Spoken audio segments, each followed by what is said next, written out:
He was eating crackers in the lab. He does questionable things in his lab. He was showering in the the lab. lab. I was like, that's for emergencies only.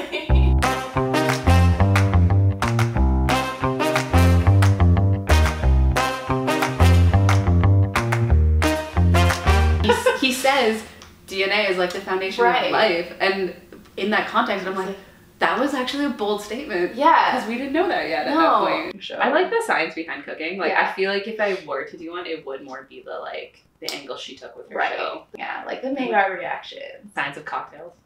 Speaking of tomatoes, Elizabeth Zott never got to do her, Little Miss Hastings experiment. The whole Little Miss Hastings thing was so...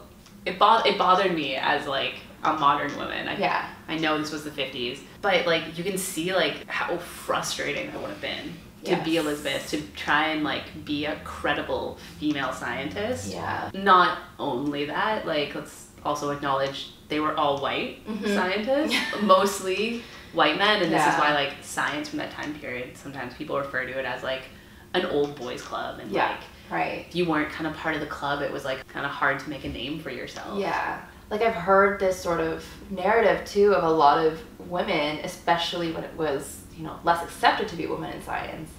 They had to play, like, the men's game. Like, they had to be like them. They had to, work around those stereotypes. So then, to the credit of, the portrayal of Elizabeth Zott, it then kind of makes more sense of why she behaves the way that she does, even though, like, we would like some different portrayals of scientists. You need to work a lot harder to just be at the same level as men in science. It's something that we see also with people of color in science. I think Harriet says at one point, right, like, we have to work like twice as hard to get half the results or something like that in one of the episodes. Yeah. It's something we're still kind of fighting against in science, depending what field you're in. I know chemistry is one that is now almost at gender parity, but, like, still that's why we have things like picture a scientist, or scientists do selfies, trying to show that, like, scientists are, like, fully fleshed out people and not just caricatures that they're humans too.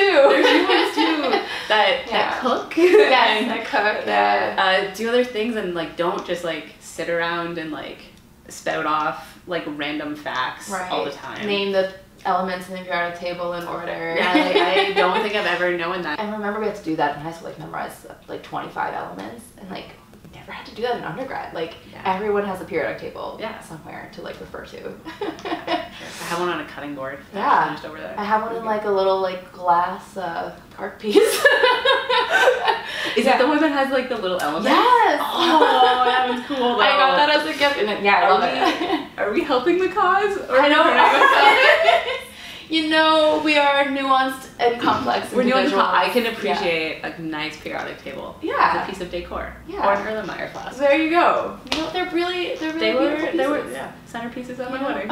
Of course. Of course. But so that just kind of makes me think about, like, how realistic then is the portrayal of science in the show, and how much of it is resonating with today's research. The big topic in the show is grants and, like, chasing the grant money. And I think that is still such a huge part of research. And to be fair, I did all my schooling in, like, the Canadian system. So our system versus, like, the States where the show is like, there's going to be differences there. The grant chasing and being careful about talking about your research, because people we always said, would scoop your research. We'd always have to be like, who's going to be at the conferences? That kind of, like, secretive thing. I think that's still, like, a part of research, because you only get the money if your research is novel and exciting. You always have to prove the relevancy. Why do we care?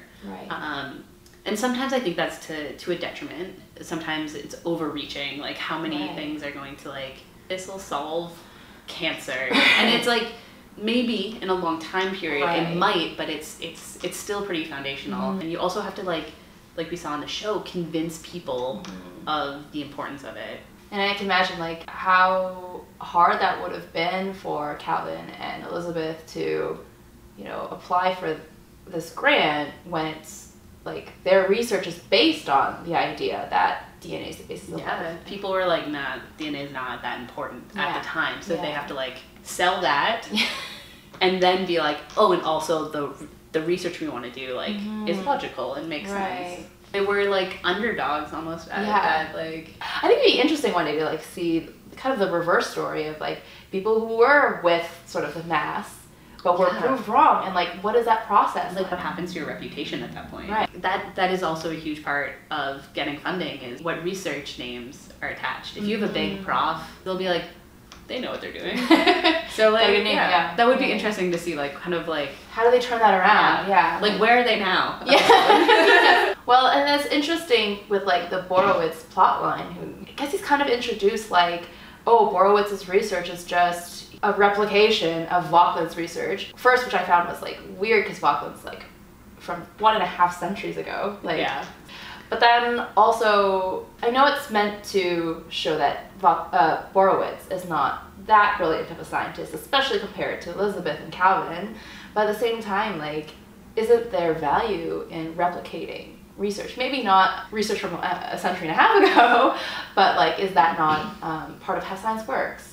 Being able to reproduce things is like a key part of science. It doesn't happen more than once. Was it a fluke? Right. Like, what's happening there? Just because it happened once in one study, like we can't really take that as fact, right? That's not really how it works, nor is science a collection of facts. I find it funny, specifically with Borowitz, who went from a ripoff of Vauquelin to a ripoff of Yes, that's true. He was able to do that because the intellectual property, Kelvin's research, didn't belong to Kelvin or Kelvin's estate. It belonged to Hastings. I was like trying to think of like, does that happen today? Like, but that's sometimes why you see, I think it's more professors in the States sometimes. They'll start kind of like side companies if they think a project is going to have a lot of value. But like I said, like every country, every university operates a bit differently. I don't have any patents myself, nor am I listed. Come on. I know, so I don't... Not for that like material that has never been made before. Wasn't very useful. That's really interesting, and I feel like attention too with the whole idea of science as a collaborative effort, right? Like no one really is the sole, discoverer of something. Really, it's built on the shoulders of others. Yeah, it's like science. We just keep learning more, and we build on kind of what already exists, and that sometimes that changes people's perspectives on things as we start to gather more evidence, as we saw on the show. Yeah. But we also see with COVID. Yes, that was definitely very collaborative. Yeah. I liked kind of the line that Calvin says, like before he met Elizabeth, like he just ran out of idea, like he didn't know what he was doing, and then after he started working with Elizabeth, like the idea started flowing. Like it's a very like cheesy romantic line, but also like in a way that's kind of how science works, right? Yeah, like collaboration can like help get you thinking about things in different ways, and like having different representation too. You hear about that in like writing as well, making sure you have like diverse groups of people in like writers' rooms, different perspectives help kind of advance the field. And that is also true in science. Yes. That everyone brings something different, whether that's just how they view the world, and it can be good and bad. Yeah. You can also, biases can also affect science results. As we see when they first start sharing a lab, which is like kind of hilarious. And like, he was eating crackers in the lab? Like, he does questionable things in his lab. He was showering in the lab? I was like, that's for emergencies only. And then I was like, well, it's the 50s, maybe? Maybe? Like... Yeah, I feel like it was just the Wild West.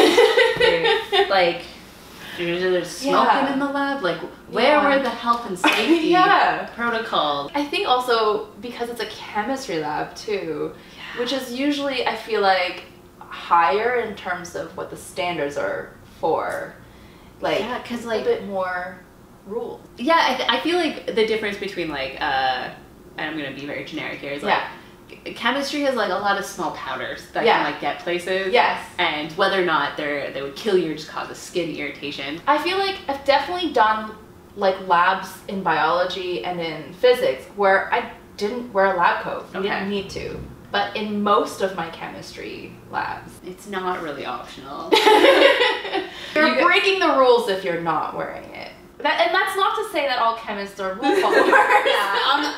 as I'm thinking through a number of grad students, which may or may not include myself, I didn't always wear a lab coat in lab, but that was... You're like popping in. You know, when I was just using NaCl. Lab coats are very useful in that, like, you have full coverage. Like, when I was doing anything, for sure that I thought was going to be dangerous or anything, you get the gloves, the lab coat, the goggles. Which are annoying if you wear glasses. So annoying. And, like, you don't look cute in the lab. No, you got your hair up in a bun, which I still rock that style, you'll see. It's an important hairstyle. It is. It's practical. Yeah. What I did like, and I never thought to do, was seeing Elizabeth in the kitchen, fully decked out in her lab coat, goggles, and glasses. I don't think that I do that. I don't know anyone that does it. Yeah. But, like, would it be valuable? Also funny, speaking of kitchens, is, like, she got so mad at Calvin for eating crackers in the lab. But then she turns her kitchen into a lab where she's also making food. I hadn't thought about that. Maybe the protective gear in the kitchen, but not the lab in the kitchen. Yes. Like, I could use goggles and gloves to cut up jalapenos. Oh, I 100% use gloves. I can't touch raw meat. I don't like it. It's the texture. I think if you've been in a chemistry lab, you're, like, very aware of contaminants and, like, where they could be and where they could go. And so I think that has extended to raw meat. Yeah, raw meat's terrifying. Yeah. I get it. Yeah, so maybe Elizabeth has some strong reasoning for the full gear. I guess we should see if the protective gear is actually helpful. Let's see if I can find my old lab coat. Yeah. I'll test it out later. So, we're in the kitchen, and I think it's time to test out this lab coat business. I don't think I've ever actually even used an apron.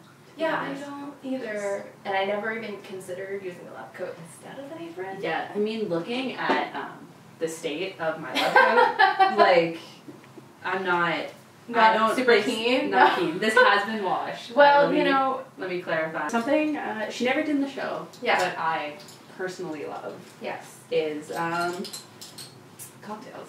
Who doesn't love a good No. cocktail, right? So I have my lab coat from my days of teaching kids science. Okay. So we did lab coat decorating, as in, like, Frosh Week for neon. What? Yeah, so I got it all embroidered. I got my name embroidered. That's amazing. It was, I'm team so bonding, jealous. Bonding.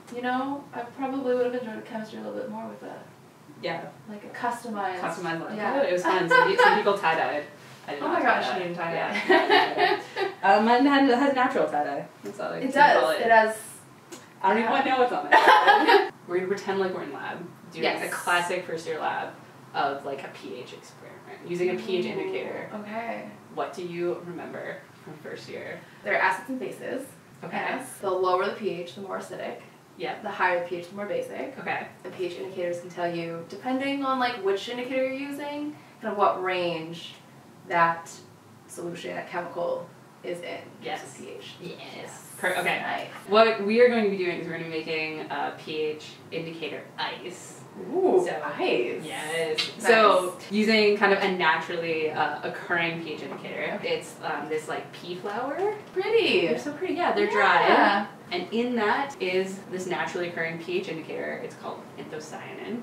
And so... Who has cyan in it? Blue. Yes. Okay. Yeah, so it's blue when it's in just, like, kind of normal water, which is close to neutral. Right. On the pH scale. And then as we add more acid, so if we were to add classic cocktail ingredients like lemon, it actually starts going pink.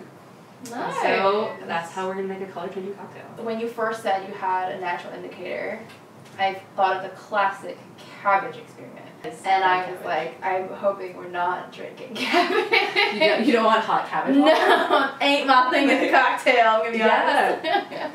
That one I find is, like, a pretty, like, subtle color change. This one is, like, very dark. Okay. Step one, we have some TV magic. So I already made the indicator. Ooh, okay. And the ice cubes. Would you like to put some plain crushed ice in each of them? Gotcha. Okay, I just made this. Mistakes happen. Mistakes happen. I feel like I need a funnel for everything that I'm doing. So we've crushed these ice cubes. Yeah. But you can see this is, like, a pretty dark blue. It actually looks like Walter White, the meth almost. Oh, okay, yeah. I was thinking like freezies. Yeah, it does look like a blue freezy. Yeah. So then we're just gonna add this on top of the clear ice. So the goal is that as we pour it, it'll help like show the gradient. Okay. But you know, just exaggerating. It's exaggerating. Right. Now this is lemon syrup, so it's basically just like lemon juice and sugar. So lemon is the acid. So as we add this and kind of the ice starts to melt and the indicator kind of gets in the liquid, it should change. So you should start to see some pink on the bottom. If you wanted to make it alcoholic, you can add vodka, or you know, just you can add more soda water. So we're gonna add vodka just to make it a little fancier. And then you can top it with as much soda water. Look at that! So yeah, if you wanted to, you could add non-alcoholic spirits, like there's more of those now. I've been looking at them because I like fancy drinks. I don't always want the alcohol. There we go. Look at that. We got a fun cocktail and mocktail. Yeah, cocktail and mocktail. Cheers. Cheers. It's refreshing. I really like it. It's fancy lemonade. It's fancy lemonade. So what is the verdict here? We both wore lab coats. Mine's hasn't really seen many days, and it seems like not much has changed. What about you? I feel like it wasn't worth it. No. No, I mean there was a slight lab coat swipe. But I do that with a sweater. So. That's not exclusive. Lab coat. Could do it with an apron. That's definitely why my sleeves on my lab coat are messy. Oh, the same thing happened with that. I mean, my hands are a little bit sticky from the lemon juice. So maybe we should have worn gloves. Maybe gloves could have been helpful. And I still do the chemistry. Yeah, I do actually. I feel like it's tear off. Yeah. It's so ingrained in me to do one and then embrace the other, kind of fold it over, very neat and tidy. One thing on the show I noticed was it was actually pretty accurate, the labs, to what I remember, both in terms of I worked in an older lab, right? And it's still the same brown, it looks black, similar, top, yeah. But also in terms of how they were using the machinery and stuff. The other thing is when you're just looking around, there's not the cartoonish bright red random things in flasks. Yes. Because in chemistry labs, most things are clear. I say this as we're drinking this drink. But most things are clear, colorless, maybe a white powder, maybe you get a brown sludge. But you don't actually see those really bright colors often. No fluorescent liquid. Yeah. And I feel as much as media pushes this image often of a scientist with fluorescent liquid, my own school did that too, because we were taking photos and we were literally in the middle of a lab, and the photographer comes and our lab supervisor goes, here are some fluorescent, what you are not working with, it's nothing to do with your lab, take a picture. And so they did actually have a chemistry consultant on staff, and when I heard about that afterwards, I was this makes sense. Right. Because it did actually feel pretty authentic. Yeah. Well, cheers to lessons from chemistry. Cheers. What do you think overall about the show? I really liked it. More than just the chemistry. I those middle episodes that got to me. And I think as a new mom myself, kind of the struggles of being a woman in science too, all of those hit really hard. I did really kind of the plotline with Harriet as well. It was a really well done show. For I think how it represented chemistry mostly. Except the jet fuel. And then when it was combined with all those other story elements, I feel I really liked it. What did you think about it? Yeah, I was surprised actually how much I enjoyed it. The first episode I definitely paused a lot being really? But after that, I really got into it, and I think Brie Larson did a really great job with Elizabeth Zott. There's a lightness that she brings to that character, some warmth. And there's a quiet strength. Yes. She had. Yes. That's a good way. Where even in some of those middle episodes that were really dark, I believe she's going to come through. Yeah. Yes. It got a lot darker than I thought it was. Yeah. I was not prepared. I was actually watching the first few episodes with my mom. Yeah. And at the end of the second episode, I was well, we gotta go to bed. And she's we can't stop here. You can't leave it. That's an intense cliffhanger. I was a little surprised about the dog's perspective as an episode. Yeah. But it kind of worked. It did work. Yeah, at first I was like, what is going on? It made sense, like, because she was almost like so comatose. Yes. And like just not able to process anything that like, she couldn't even like be a reliable narrator for her own life. Oh, that's a really good way of framing it, yeah. I think you're able to reconcile it because of his perspective. Humanizes the dog. Really humanizes the dog. Yeah, and today we're trying to humanize the scientists. Before we kind of wrap up, like, what is your favorite glassware? Ooh.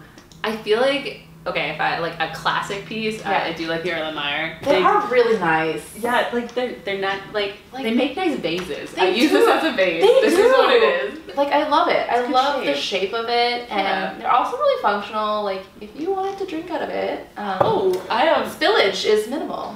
You know, I have not tried that. Yeah, no, we experience. Yeah, I mean, we got them for, you know, chemistry graduation formal. We definitely drank out of it. Just pop, right? Yeah, 100% pop. 100%. If you've been noticing, I've been out of the beaker this whole time. Yeah. So are Erlenmeyers also your favorite, or? They are. I mean, they're close. They're up there. But I think my favorite is the round bottom flasks. I love them because you use them in organic chemistry and like you have all those colors. Mm-hmm. They just look like Christmas tree ornaments. Yeah. So were you ever in a lab where they made a chemistry? No, but I've seen pictures of those. They're so cool. Yeah. But yeah, it took me years and years to not think of the round bottom flask when someone said RBF, because that's how we like shorten it, right? In the lab. What is RBF though? Resting face. Right. Yeah. Well, I've been out longer than you. That's true. That's a fair point. Yeah, at first people would be like, oh, like they have RBF. I'm like, what? They don't have a round bottom flask? They're not in chemistry. And then I was like, well, thank you so much for, you know, having us chat with me. This was really fun. Okay, it was fun. Yeah. This is really fun. Become some chemists. We're fun people.